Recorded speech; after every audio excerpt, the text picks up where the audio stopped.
They call it faith because in the face of darkness, you can see that brighter future. A faith that our best days lay ahead of us. But is it worth the fight? Do I have the courage? Is it worth the sacrifice? America has been worth it every single time. That is the ad that's out that Ron DeSantis launched yesterday. In fact, Casey DeSantis, the First Lady of Florida, tweeted it out. And it was a good ad. You just saw it there on the simulcast. Welcome back to the program. Dana Loesch here with you, your lovable curmudgeon. And that's a good ad. I mean, it didn't announce anything, but it was sort of like, And then he changed the website yesterday to the gator, which are in jungles also. Just the gator, Florida gator. Interesting. So he's announcing today. I like the worth fighting for part. That was a good ad. That was a very good ad. And it was short, sweet, to the point, just for the attention span of the people who consume most of their media on social media. It's very good. It's you know what this is going to be, though? This is going to the media, and here's one thing I want to caution you on. The media needs a bloody brawl in the primary. They want it. They desperately want it. Not only do they want to pick who the Republican candidate is going to be, because they need Biden to win, but they also want to divide the right. And people are going to get, I've noticed this more and more. Maybe it's always been like this. People get very tribal in primaries. And I've never quite understood that. I mean, there are people that I like and people that I prefer, but I'm not a party person. I'm ideology. So I don't know if that's the difference.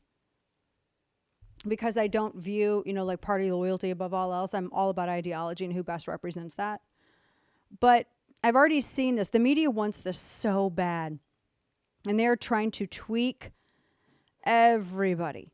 They're trying to tweak you. They're trying to tweak Trump. They're trying to tweak everybody into having this be an all-out slap fight.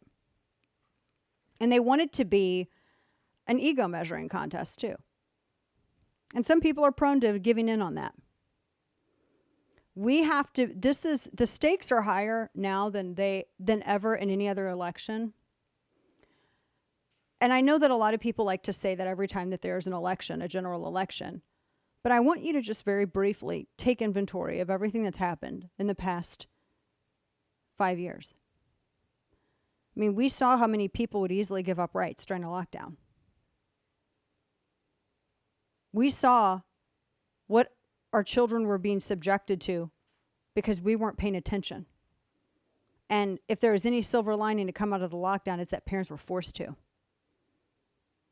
I don't think that the backlash on what we call wokery would have happened without that. And let's talk about the wokery for a minute. Steve said he hates that term. I sometimes it's overused. But what other term is there to describe it? Because ultimately, it's easier to say woke than it is, I think, what it really is. And I get it, because we hear it everywhere. But it's really, it's Marxist theory.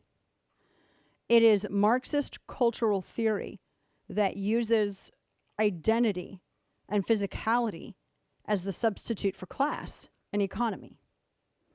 It's the exact same formula, but it's a different variable. And this got very, very, very popular in the 60s and 70s in colleges. I've been writing about Derek Bell, who was the foremost proponent of this for over 10 years now. I think I first wrote about him in 2011, 2012. So the things that have been happening in the past 5 years, the digital currency that they're trying to push everyone into. And then we see the weaponization of these agencies, the FBI, against even parents who simply want to take direction and want to be asked about what their kids are learning in the schools that they pay for. The intervention and influence of the one party over another to try to put their finger on the scale of an election back in 2016 with the FISA court and everything else. The restorative justice rot that we have seen, where you have crime increasing in cities where, and it's not a phrase, it's not a talking point, it became a talking point because it was so ubiquitous. These Soros-backed DAs, a lot of these prosecutors, we saw it happen firsthand in our hometown of St. Louis. We've seen it in cities like Dallas and Philadelphia and New York and Los Angeles, Chicago, elsewhere. And all of this stuff, it seems like it's ascending to a shriek. You look at foreign policy. Look at what's happening with one decaying geopolitical foe, that is Russia, and a growing geopolitical foe, that is China. Look at energy, which is now a national security concern. We're talking about forcing us, not out of necessity, but out of vanity, out of a way to signal a new false secular virtue.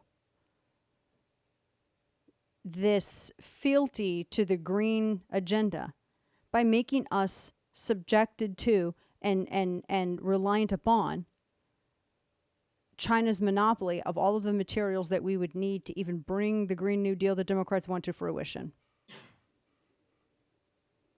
Actually hurting ourselves in our ability to produce oil and gas, hurting our ability to refine it by refusing to expand or even modernize existing refineries. There are so many things that are in play right now that, for all of the discussion about the Rubicon, 2024 is the Rubicon. After that, without the White House, without at the minimum of the House or Senate, there's no going back. We're destroying our own military by turning it into social experimentation instead of just having them focus on warfare strategies. Our energy, I don't know how we would come back from that. We don't even have a rare earth element mine in production. Our refineries would further deplete. What's just of law and order? Self-defense is under attack. It's all coming to a head in 2024 is the Rubicon. After, that's the line. And after that, I don't know what else there is left to do. And it takes people showing up. And I know people get tired of it. They get tired of having to do their civic duty. That is the cost of living in a free society. That is the cost of living in a republic. I too would like to sit on my backside and not have to go to a fundraiser or raise funds for, a local candidate even, or do, anything, go, take part in any school board stuff or anything like that. I would love to not have to follow all of that in addition to my daily duties. You would love to not do it in addition to your job, but that's the privilege of living in a free society. Thomas Jefferson once said, I would rather have too much liberty to attend to than too little. And that's how you have to view it. When you get apathetic and you get tired of doing it, that's when the right loses. The right and the left are very different. The left, they can be very emotional and they can rile themselves up. And the right, they're very practical, very logical. And you have the moderates that kind of go back and forth in between. But we don't react to the same things that the left does. Like with the whole thing with Florida.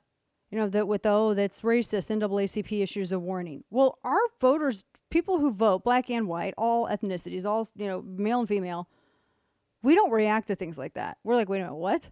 That's stupid. What? But the left does. That's all they need. Give us our orders. That's all they need. So what I'm telling you is that 2024 is it. And the media wants to bait a battle. They want the Trump factions, the people in the middle, and people who support DeSantis to fight so bad that they irrevocably fracture the right. That is, if they don't get their preferred candidate, that's the only other way that they can see of beating you. How many are going to allow that to happen? I see it worse on social media when I'm on Facebook or Twitter. I love y'all. Some of y'all argue with each other in the comments to like there's no tomorrow. And then some are drive-bys that I think are trying to provoke you. Never ever allow an opponent to determine or program your reaction. Ever. Never let them prescribe a reaction for you. That's you giving up the power of your own sovereignty, for the lack of a better way to put it. And it plays into all of this. There are going to be some people who like Trump, some people who like DeSantis, some people, I don't know who, maybe like Nikki Haley. I have no idea who those people are, but maybe some of them do. I will tell you this. No matter what happens, and I hate it that it's this or that. I'm with you. I'm with the people who are like, why does it always have to be a two-party system? What have you done to change it? Besides bitch on Twitter. That's what I tell people. I have friends. I have one of my friends who says this all the time. And I'm like, literally, what do you do besides bitch on Twitter? Oh, you posted a meme on Facebook? I know that sounds mean to say, but honestly, some people need a little bit of harsh talk to wake up. That's the reality that we live in. We are almost past the last exit on the highway. So you got to go with what you got. You got to play with the cards you're dealt. The system it's a two-party system right now. That's the way it is. Win and then change it if you don't like it. So there are going to be some of your friends out there who have different preferences than you do during the primary. I may be one of them. You don't know. I'm always very forthright with you guys about where I stand. But I'm also very forthright in that I view where I stand to be transactional. If I like a candidate, it's because I think that candidate is going to leave me alone the most.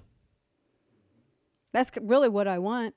I want to be left alone. How much are you going to leave me alone? Oh, think he's going to leave me alone more than she's going to leave me alone, so I like this guy.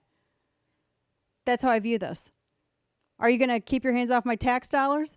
Are you going to tax less? No, you're not going to get us involved in every single war. You're going to leave my gun rights alone. Are parents going to be empowered? Are the individuals going to be empowered? That is the soul of conservatism. I don't think a lot of people understand what conservatism is. Conservatism is about conserving the power and sovereignty of the individual in this republic and recognizing that the individual will always have more power than the state. That's conservatism.